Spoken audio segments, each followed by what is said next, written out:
Welcome back. Well, we have another company on the radar and another guest with us in the studios. Girish Kousgi, MD and CEO of PNB Housing Finance, is here with us to talk about the company's business outlook. Mr. Kousgi, thank you so much for joining in and being with us here in the studios. Really appreciate it.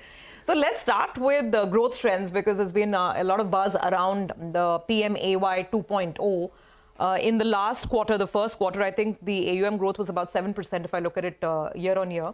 So given that we have the new format of the Pradhan Mantri Awas Yojana, what does that mean for business and what kind of growth will you look at this year? Good morning. Thanks for having me here.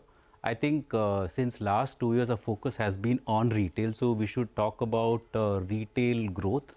Last year, the retail growth was 14.1% amidst so many challenges. Now we are behind all of those challenges. And this year, the guidance on retail growth is 17%. Corporate book, which was 18,000 crores, now it is down to 1,800 crores. So if you look at overall book, corporate degrowth also would impact the growth, and therefore 7 is not the one what we should be tracking. We should be tracking 14.1 last year retail growth. This year it's going to be 17%. With PMAY, I think big announcements are made. 10 lakh crore investment in housing, and PMAY, if you look at last 2 terms, the total amount spent was 1,65,000 crores, even though the allocation was 2 lakh crore. And this time, that amount itself for one term is 2,30,000 crores. So it's going to be big. We are waiting for the final details. I think PMAY is going to be big. It's going to help us on 3 counts. One, in terms of showing better growth. Number 2, it's going to, we expect that it's going to improve the margin. And number 3, the cost is going to reduce. All right. Hi, Mr. Kousgi, and welcome to the studio. Good to have you here. Tell us about your NIMs then. I think it's holding around the 3.5, 3.6% odd. How is the cost of borrowing shaping up? From NHB, what is your current mix, current amount of money you're getting from them? And how does that change going ahead? What does it mean for your NIMs from here on? So I think we have guided a NIM of 3.5%. So I think for last few quarters, we are holding at about 3.65. So we will see NIM for next 2 to 3 quarters, it will be at the same level. Okay. And after that, it will start slowly inching up. The reason is that we are changing segments within retail. We are moving towards more higher yielding segments like affordable and emerging. Affordable, we started 2 years back. Now the book is over 2,500 crores. It comes at a higher yield and therefore better margins. Emerging vertical, we started this year. Okay. So after 3 quarters, NIMs will start inching up. Till 3 quarters, we'll be able to maintain at the current level, number 1. Okay. Number 2, in terms of NHB, because of our improved financial performance, we had access to funds last year, 3,000 crores. Obviously, this year we're expecting a higher allocation from NHB. And today, if you look at our entire liability book, NHB is about 8.5%, okay. And this will go. Give us a couple of numbers then. You said affordable and emerging, both of them are the focus areas, right? Which gives you better yield. Affordable, you said, I think it's around 2,500 odd. Where do you see this number head, say, in the next 3-4 years from here on? You must be having a target. And an emerging segment as well. What is it and where is it headed? Okay. On affordable, our plan is to get to close to 5,000 crores this year end. Okay. And by FY27, affordable book is going to go to 15,000 crores. Okay. So now it is 2,500, 5,000. Year end 5,000, FY27, 15,000 crores. That's our plan.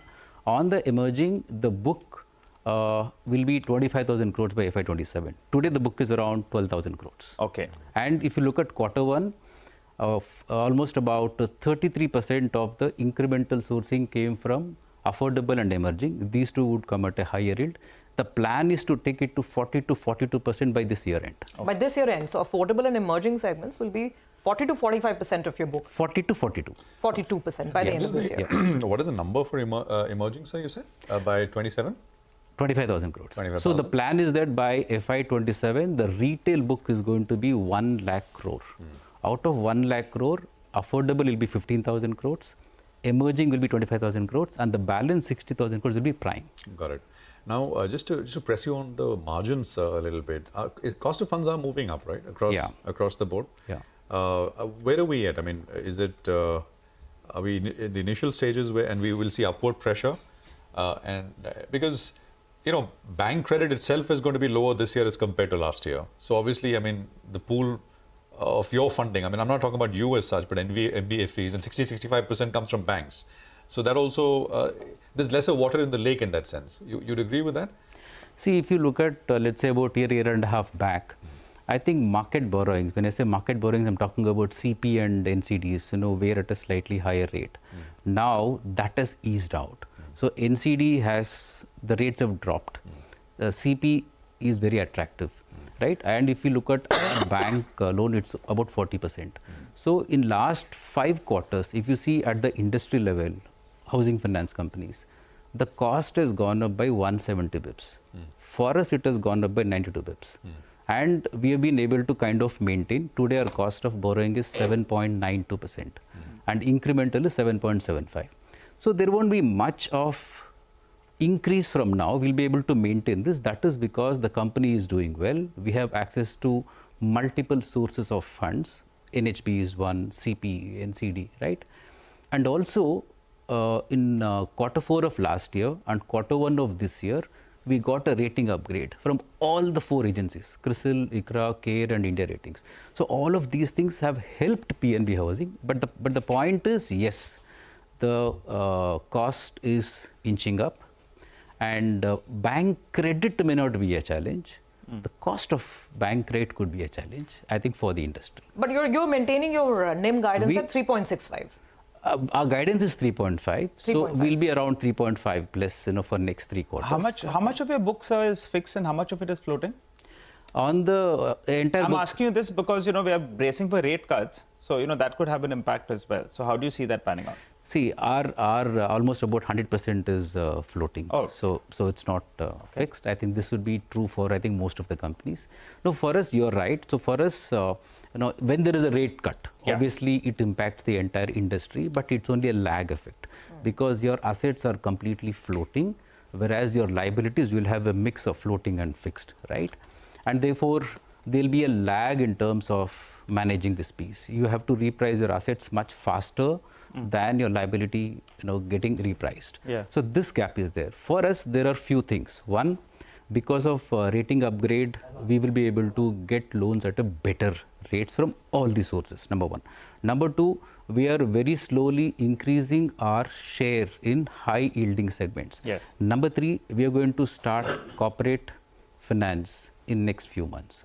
So all of these things are going to help us.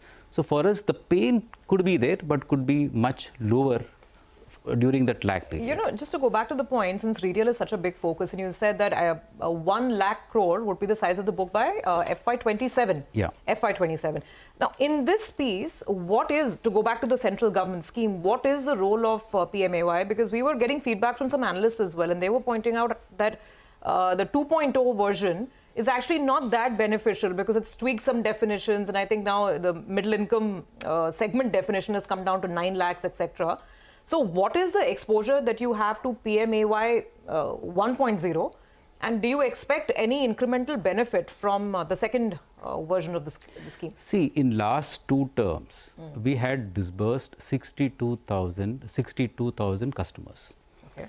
Amount was about 13,000 crores. Okay. Right now, in this PMAY 2, they have tweaked the income levels. I can understand the loan ticket size, all of those things. There has been a tweak. That is to only ensure that the benefit really goes to EWS and LIG. Now, most of the companies which are focusing on affordable and emerging will tend to gain. Right. As I mentioned to you, I think the scheme details are still not out, but we expect that it's going to help on 3 counts: 1 in terms of growth, 2 in terms of cost, 3 in terms of margins. So as a percentage of your book, you said the disbursement amount was 13,000 crores, right? Yeah. In the first scheme. First 2. In the first 2. So what is it as a percentage of the book now, and how much do you expect it to grow up to? Since you're expecting it to be beneficial? I would be able to answer this question once we know the scheme details, because we know it's going to be big. We are still awaiting for the finer details. But definitely one thing I can tell you, it is going to be really big, because the allocation is such that it has to be big, and there is more focus this time on PMAY. And credit costs will be virtually 0, right, for the year? The credit cost for this year, we have guided 25 bips. 25 bips. But we also have a right back opportunity both from retail and corporate. So that's it. Yeah. Got it. Absolutely. Thank you very much, sir, and thank you for dropping by to our studios. Good luck to you, to your team, as you continue to execute well over the next many quarters. Well, let's move on and